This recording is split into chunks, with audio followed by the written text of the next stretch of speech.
Coucou les amis, c'est Sandra, j'espère que vous allez bien aujourd'hui, j'espère que vous êtes en pleine forme, j'espère que vous avez bouffé votre crapaud quotidien, que vous avez fait cette chose difficile, challengeante, engageante envers vous-même, dynamisante, vraiment chiante, mais qui fait que, une fois que vous avez fait votre truc chiant du matin, votre sport du matin, ou je sais pas, vos pages d'écriture du matin, ou n'importe quoi qui vous défie le matin, mais qui vous fait vous sentir meilleur, qui vous fait sentir que vous avancez en direction de votre objectif. Aujourd'hui, j'ai envie de vous parler de...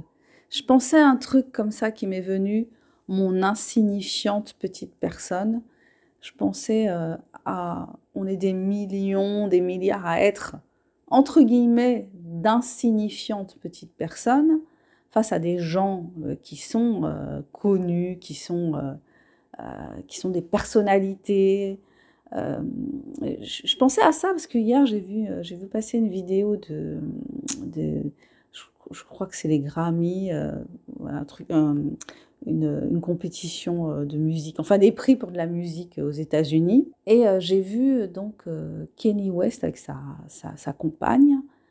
Donc ils arrivent tous les deux, elle a un manteau de fourrure, tout à coup elle enlève son manteau de fourrure et en dessous elle porte une espèce de robe totalement transparente. Et en fait elle est nue sous cette robe, elle est nue en fait, elle apparaît qu'au total, elle est nue. Elle a un regard très inquiétant, je trouve. Moi, ça m'a fait penser à des histoires de femmes droguées. Enfin voilà, j'ai eu un flash Gisèle Pellicot dans ma tête quand j'ai vu le regard de cette femme. Alors, je sais pas, elle a l'air droguée, hein, elle a l'air shootée. Lui, il a pas l'air mieux. Alors, dans quel sens, je sais pas. C'est vrai que quand ils arrivent tous les deux, on dirait que quel est son animal de compagnie. Enfin, c'est une scène très dérangeante, je trouve. Donc, tu as les journalistes qui sont en train de flasher, enfin de photographier. Je sais pas, je trouve cette scène très bizarre, très malsaine. J'ai vu aussi les enfants de Will Smith, sa fille, pas nue sous son manteau, mais dans une espèce de maillot de bain, enfin un truc qui ressemble à un maillot de bain. Donc je montre pas. Et le fils qui arrive avec un chapeau qui est un château. Donc il arrive avec un château sur la tête. C'est très bizarre. Donc c'est pas mon monde, c'est pas notre monde.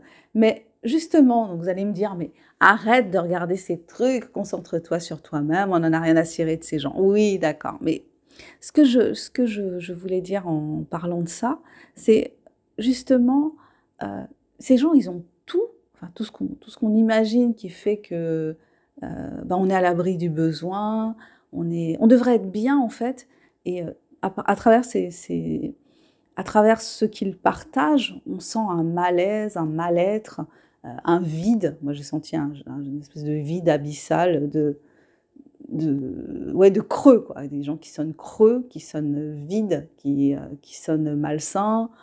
Euh, qu'est-ce qui, qu'est-ce, Qu'est-ce qu'ils vivent? Est-ce qu'ils font ces choses-là parce qu'ils le veulent? Est-ce que c'est une sorte de contrat qui les contraint à se comporter de la sorte? Je n'en sais rien. Mais ouais, en tout cas, ça me faisait penser à ça. Ça me faisait penser à tout ce qu'on imagine tout ce qu'on imagine vouloir, tout ce qu'on imagine qui nous ferait nous sentir mieux dans notre vie. Et puis finalement, qu'est-ce que ça nous apporterait dans la réalité? Est-ce qu'on en arriverait à... quand on a tout, on cherche l'extrême en fait, l'extrême dans l'alcool, dans la drogue. Voilà, on a vu ça des milliers de fois avec des artistes dans cette volonté d'être vu, d'être reconnu, d'être apprécié. Et puis finalement, ils se perdent là-dedans. Et puis souvent, je pense qu'il y a une faille aussi, hein, il y a une faille originelle qui fait qu'on est dans cette démarche-là, plus ou moins profonde, plus ou moins assumée. Et selon la profondeur de cette faille, eh ben, on sera plus détruit par cette célébrité, par cette surenchère de comment faire le buzz, comment être de plus en plus vu, comment marquer les esprits, hein, la création qu'on offre déjà au monde, ça suffit pas. Il faut offrir autre chose. Je sais pas, pour Kanye West, il faut offrir la nudité de sa femme, la soumission de sa femme au monde, quelque chose de plus pervers que j'ignore, je sais pas, mais c'est très, très, très dérangeant. Tout ça pour vous dire quoi? Eh ben que on est chacun sur notre chemin, on est chacun sur notre route, on est chacun, comment dire, peut-être qu'on a choisi, je sais pas, moi souvent je reviens à ces histoires de réincarnation, donc je me dis, peut-être qu'on a choisi chacun des chemins particuliers, même si parfois on constate que les chemins que suivent certaines personnes sont abominables de souffrance, d'horreur, mais je sais pas, peut-être qu'on a choisi ce chemin-là. Donc, l'idée, c'est d'apprécier, quand c'est possible, évidemment, le moment où on en est, de se réjouir. Donc, récemment, je vous disais que j'allais peut-être atteindre les 1000 abonnés sur YouTube. Bon, j'ai atteint les 1000 abonnés après 7 ans, après moult vidéos, interrogations, je sais pas, voilà, bon, c'est arrivé, c'est comme un cap. Ça ne veut pas dire grand-chose, mais ça a un côté symbolique. 13 années d'auto-édition aussi, avec 11 livres auto-édités, 12 si je compte mon petit guide sur l'entretien des cheveux crépus. Voilà, donc mes avancées, mon parcours, les pierres que je pose, moi, ma vie, comment dire, notre vie à chacun est extrêmement précieuse. C'est pas parce que elle est pas mise en avant, elle est pas mise en scène. On n'est pas millionnaire, milliardaire, on n'est pas ultra célèbre que notre vie n'a pas d'importance. La vie de tout un chacun est hyper importante. La vie de tout un chacun est précieuse. Et avoir conscience de ça, c'est ce qui fait notre humanité. Avoir conscience à quel point la vie humaine est précieuse, à quel point tout individu est respectable. Oui, bon après, je vais pas rentrer dans des détails sur ce que font certaines personnes et la façon dont certains se comportent et font du mal, mais je parle de manière, comment dire, je sais pas si le mot intrinsèque, ça collerait, mais voilà, de manière intrinsèque, la personne humaine, l'être humain a quelque chose de divin, de mystique, de spirituel. Enfin, on est magique en quelque sorte. Notre existence sur cette terre et l'existence de tout être vivant sur cette terre a quelque chose de magique. Donc, ouais, mon insignifiante petite personne, elle est importante et toute insignifiante, soi-disant, petite personne est importante dans ce monde.